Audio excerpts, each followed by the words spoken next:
Yo, what up? Welcome to another episode of the Oakland Warriors podcast. I'm Patrick, flying solo. So the Warriors have taken a 2-1 lead. They beat the Memphis Grizzlies in San Francisco at Chase Center, 142-112. And I just want to really quickly talk about this whole Ja Morant injury thing. And I've been on Twitter since the game ended, and everybody is just, it's ridiculous. It's nuts. I don't think what Jordan Poole did is comparable at all to what Dillon Brooks did to Gary Payton II. It's silly that it's come down to this. And Ja Morant had tweeted after the game, quoting Steve Kerr, broke the code while attaching a short video of Jordan Poole grabbing at Ja's knee. Now, I'll admit, maybe I'm a little bit biased, but Dillon Brooks ran up, didn't make a play for the ball, and smacked Gary Payton II upside the head. And in this situation with Jordan Poole, you know, he and Andrew Wiggins were doubling. Jordan Poole swiped at the ball. And honestly, yeah, like he grabbed his knee, gave him a little push.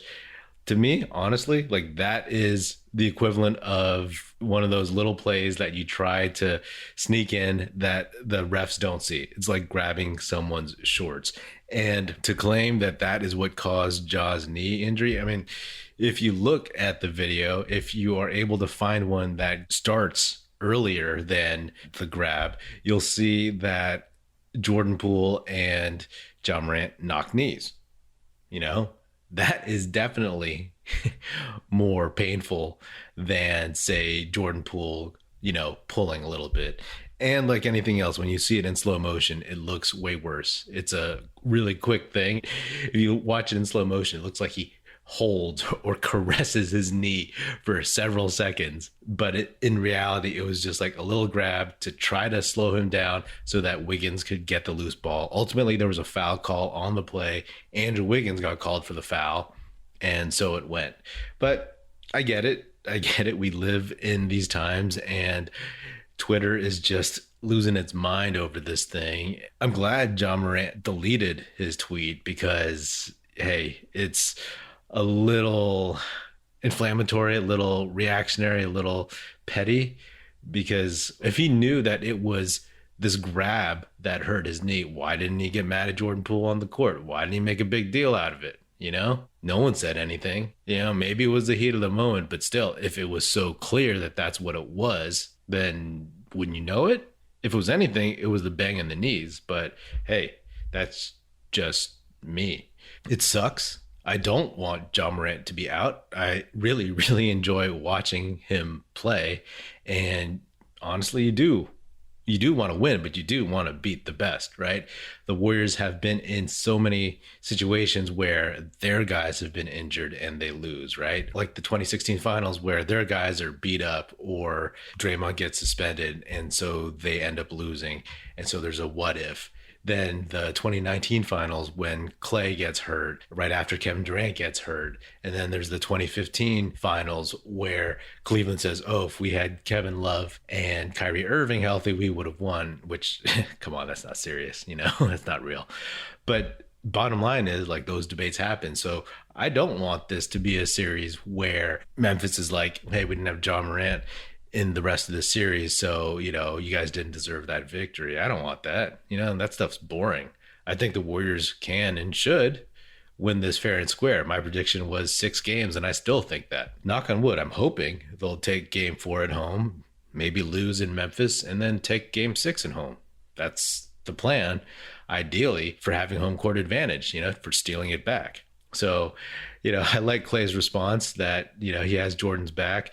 And he actually doesn't think that Jordan Poole is actually strong enough to hurt anybody like that. It's silly. And I get the heat of the moment. Maybe, you know, the Memphis coach, Taylor Jenkins, was upset and just emotional and said something about that. And, you know, wants to see the play and baiting the powers that be in the NBA front offices to look at it and do something about it. But if they do, this would be way more absurd than, honestly, than kicking Draymond out for a game in the 2016 finals, because this was just nothing.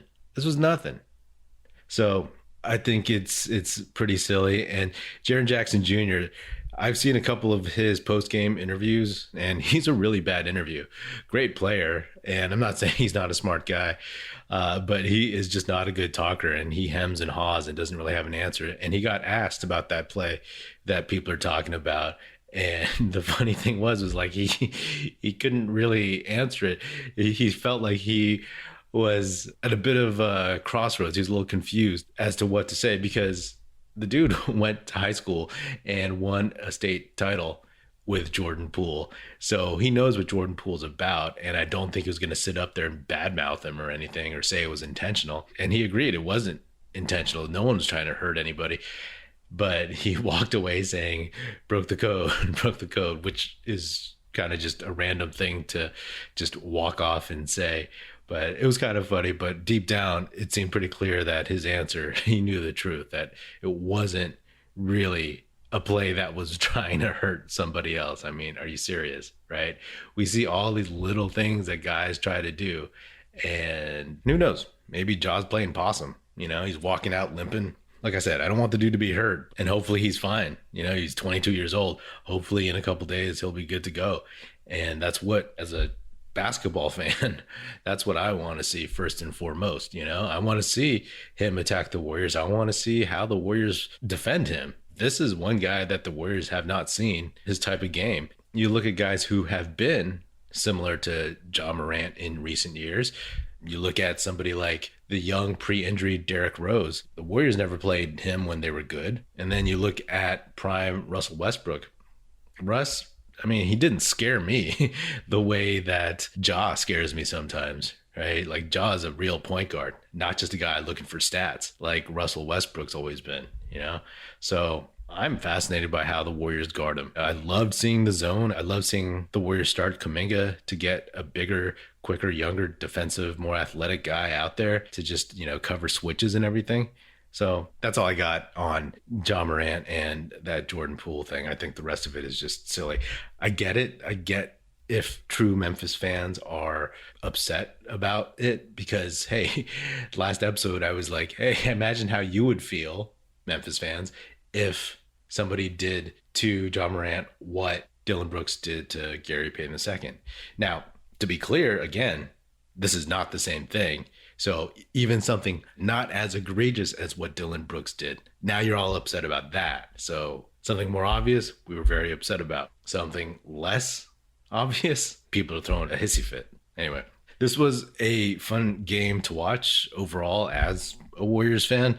The Warriors, they start off slow as usual, throwing the ball all over the place, looking a little bit out of sync. I thought that their shot selection was terrible at first. They were just jacking up shots and low percentage shots and early shots. And Memphis, I think they started the game with 6 threes. And it was just one of those things. It's like, oh, doom and gloom. But in reality, that's your emotions talking. And in reality, though, you just got to get settled, weather the storm. And they did. They ended the half up by 7. They could have been up by 13 maybe, but there was a foul on Draymond Green because the timing between Steph and Draymond on the high screen and roll was off, and Draymond got the foul, and then Steph hit the 3 but waved off, and then Ja Morant hit a buzzer beater 3 to end the half. I wasn't sure how they would come out after that, but they came out in the third quarter on an 8-0 run, and Klay was hot, and that's what you want to see. We all talk about it and we all know it, that the less Klay dribbles and hunts his shot, the better he is. When he's just coming off screens or just wide open and takes like one dribble at the most, like a flyby dribble or a dribble to get around a screen, and that's it, and puts up a shot. That's the Klay Thompson who's always been hugely successful. Don't get me wrong. Before his injury, he was coming into his own as a guy who could create a little bit more off the dribble and get to the basket. And I still think he can get a lot of that back and get more consistent with that. But that's more so like after a summer of working out, taking some time, and then into next season. But Klay was great. 35 minutes, 8 for 13. So only 13 shots, 4 for 6 from 3. Plus 22, 21 points. Also, 4 assists, 9 boards. That is a grown-up Klay Thompson stat line. He did all the other little things. Yeah, I mean, he had 3 turnovers as well, but that's just how the Warriors play right now, unfortunately. So you love to see that with Klay, and hopefully in the next game at home, game 4, he can continue to shoot well, because the Warriors desperately, desperately need that. They need to get this game 4, in my opinion, because you just have to put that pressure on this Memphis team. Andrew Wiggins only played 26 minutes, but he was 7 for 10, 2 for 2 from 3, and hit his 1 free throw, 3 boards, 2 steals, 1 block, 17 points. As I always say, you want average Andrew Wiggins, and that's kind of an average Andrew Wiggins stat line, but the energy that he's playing with and the intensity, that is actually way above average Andrew Wiggins. You know, we've been hearing about it throughout the playoffs, and he's consistently bringing that effort. His shot, his free throw shot, his 3-point shot, whatever, that will come and go. But what you really, really need from him, and he's been doing it through the first round, second round, is just battling and battling and battling for rebounds, fighting on defense, picking up jaw, just giving the Warriors like that solid kind of security blanket that you don't have to worry about Andrew Wiggins. Like, really, we don't have to worry about Andrew Wiggins' effort, period. That's a bit of a revelation and almost a contradiction of who Andrew Wiggins has been, right? Even this season, he's been up and down during the regular season, right? Like, he had some hot streaks and then he would kind of fade, especially towards the end of the season. His 3-point shot wasn't consistent. His free throws were terrible. And like I said, his shots will come and go, but the fact that he's fighting so hard on the boards, you know, the fact that when they go small, he's just battling and battling and battling. And if he's not getting the board, he's tipping it out, he's boxing out, he's doing something. And that coast to coast, bread to toast drive that he had, where he got the board and just dribbled it, and no one was really playing any good defense. He had Brandon Clark on him. He just saw kind of an open lane behind Brandon Clark, and he ran at him. Brandon Clark fell over. Thankfully, they didn't call a charge on that, because I didn't think it was a charge. The guy was just moving, and he dunked it, got the foul. After that massive dunk in game 2, where he screamed and yelled, this might have been the second best dunk, or second most significant dunk of Andrew Wiggins' career, right? Because again, it's second round of the playoffs. He's never been in the second round. So anything he does from here on out is substantially more important and significant than anything he's done the rest of his career before this. So shout out to that dude. And Steph, 7 for 14 in 35 minutes, only 2 for 8 from 3, but hit all 14 of his free throws, had 6 assists, 2 boards, plus 21 on the night, 30 points. I was just so happy to see him just drain all of his free throws, get to the line and drain those shots, because honestly, first few times he went up to the line, I was like, I hope he doesn't miss this, because this is going to get weird if he keeps missing free throws. And a 14 for 14 night is very, very impressive. That's very James Harden-esque, if you know what I mean. And look at that. Curry, 14 shots. Klay, 13 shots. Andrew Wiggins, 10 shots. You go down, Jordan Poole, he shot the most. Off the bench, 31 minutes, 11 for 17, 3 for 5 from 3, 2 for 2 from the line, 4 boards, 2 assists, 27 points, plus 33. That guy just lit it up, you know. He's not a fluke. Everybody will have bad shooting games, but his energy and effort is just something else. In the second half, when he just went to the basket at the beginning of the fourth quarter, 4 or 5 straight times, I think it was 4 times, 3 times he scored. One time was like a pretty nice dunk for him. Another time he got fouled. Then another time he kicked it out. And I believe Otto Porter Jr. hit a 3. So he's making things happen. And after his dunk, he was yelling, you know, something like, I'm really him. I'm really him. And you know what? He really is. And I love seeing that, because how many dudes on this team throughout the dynasty years have been really like that dude who is yelling at the crowd and really getting them up? Steph does that. Draymond does that. Correct me if I'm wrong, but there's not really a ton of other guys who have done that on the regular. And he's that guy too. He brings the energy on the court, off the court to the fans. His play is exciting. And again, I can't believe how good his shot has gotten off the dribble and his layups. He really has that quick shot layup down to a science, right? I've said in the past, his quickness isn't necessarily his best trait. He was just very shifty and crafty, and he can get his shot off so fast before the defense can catch up to him. And a lot of times it's just too late. He really is that bridge player who's taking the old dynasty into a potential new dynasty. In a couple of years, I still think that Jonathan Kuminga will be the better player between the two. But for right now, it's Jordan Poole. He's the one who's going to affect these playoffs more so. It's great to see the guy grow and be ready for the moment every single time. And Jonathan Kuminga himself, he started the game in place of Gary Payton and played 18 minutes, 8 for 10, 2 for 4 from 3, 18 points, 2 boards, 1 assist. A lot of that was in garbage time, right? He had some 3-point shots, a jumper, a dunk, something like that. And he played really, really well on defense at the start of the game. On offense, a little hesitant, a little confused, some bad decisions, he got stuffed, didn't get the foul calls, and he wasn't going to get those, right? Because a lot of those were playoff fouls, and he's a rookie who was not going to get the benefit of the doubt. So he looked pretty upset about that. And as I said during the regular season, I like it when he gets upset because that just shows that he wants it, that he's competitive. Overall, he stayed in front of Ja as best as he could and funneled him to other guys and was big and got in his way and got his hands up and whatever. So, I love all these minutes. I keep thinking whenever I see him on the court, he is just getting more reps, right? As the Warriors always say, seeing more pictures of life in the playoffs. And I just think it's going to pay such huge dividends in later rounds, knock on wood, if the Warriors make it past these Grizzlies. Again, it's fun to see him on the court. The NBA playoff action is nonstop at DraftKings Sportsbook, an official sports betting partner of the NBA. This week, new customers can bet just $5 on any team to win and get $150 in free bets if they do. Looking to turn a small bet into a big payday during the NBA playoffs? With DraftKings same-game parlays, you can do just that. Create your own parlay by combining multiple bets like which team will win, total made threes, total rebounds, and more, and boom, you have a shot at an even bigger payout. Right now, all customers can place a same-game parlay with 3 or more legs and get a free bet back up to $25 if one leg doesn't hit.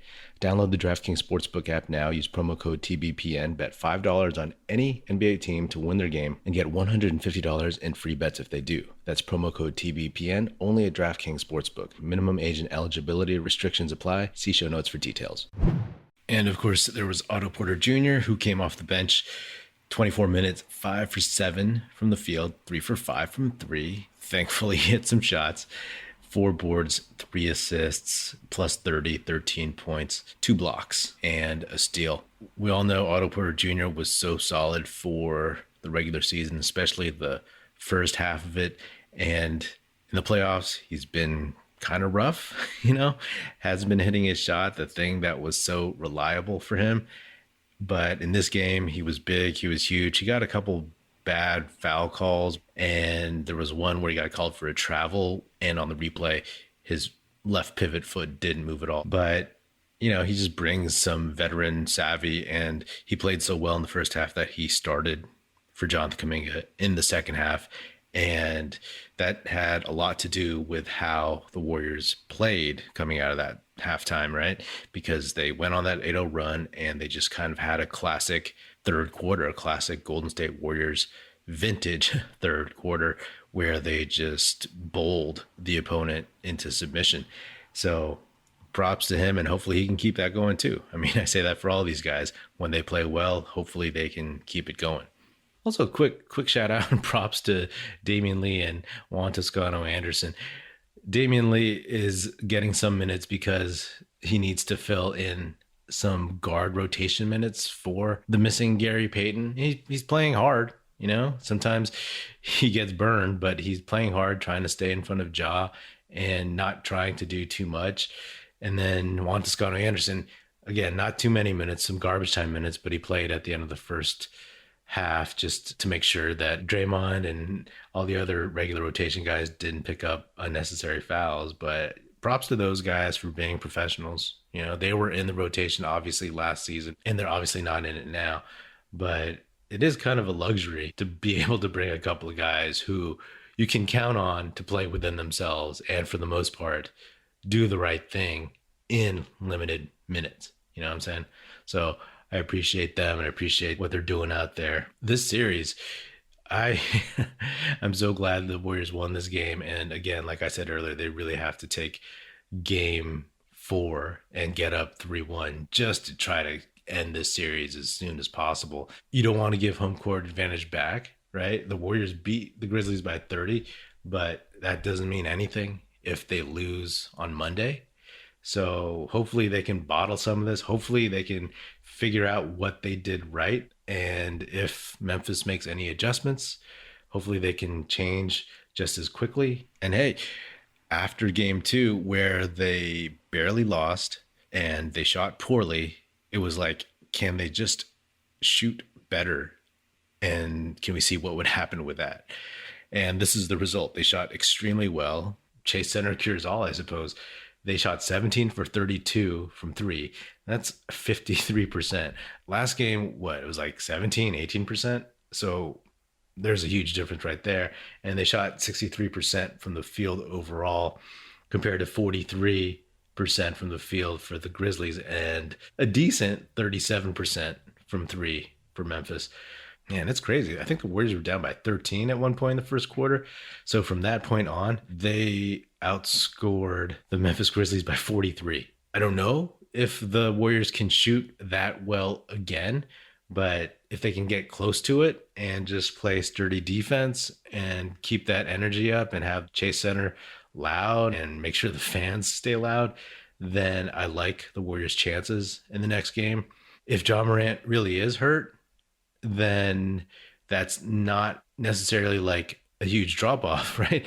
Ja Morant was injured for a big chunk of the regular season, and the Grizzlies actually played better. They played well, so they know how to do that. Obviously, they're not a better team without Ja Morant, but the trick is not to just play down or to relax thinking that because he's not in the game that you're just going to stroll through this one because he's not there and you beat them by 30 in game 3. That is just going to be easy. That's the trap. So I'm guessing Ja, unless it's some really crazy structural thing, I'm guessing he's going to play.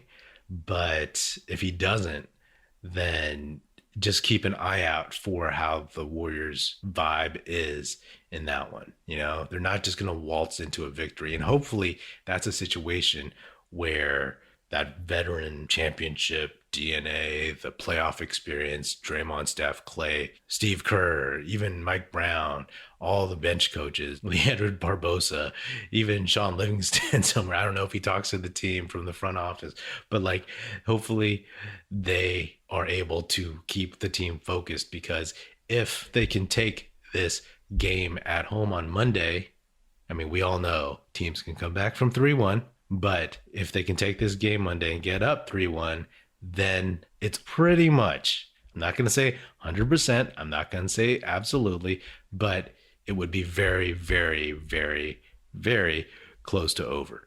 Anyway, good game, you know, solid, fun. Again, hopefully Ja Morant isn't hurt. Hopefully the NBA doesn't overreact to anything and move on from there. Also, shout out to Mark at University of Chicago, Hong Kong. Had a chat with him. He listens to the show. And as a fellow University of Chicago alum, appreciated talking to him over the weekend. So hopefully you were able to enjoy the game where you are, and hopefully you listen to this episode. All right. That's all I got for now. That's another episode of the Oakland Warriors podcast. Be sure to subscribe wherever you get your podcast. Feel free to hit me up on Twitter at Patrick Epino or at Oakland Warriors. Check us out at oaklandwarriors.com, and definitely check out our YouTube channel. The link to that will be in the show notes. Be sure to tell your fellow Warrior fan friends to tune in and listen. The Oakland Warriors podcast is produced by National Film Society and is a part of the Basketball Podcast Network. If you're so inclined, please do give us a 5-star rating on Spotify or Apple Podcasts. And also leave us a nice review on Apple Podcasts. That would be dope and super helpful. Thanks for listening. That's it. Music in this episode provided by Paper Sun. Special thanks to Paul Amardo for production support. See you next time, and go Dubs.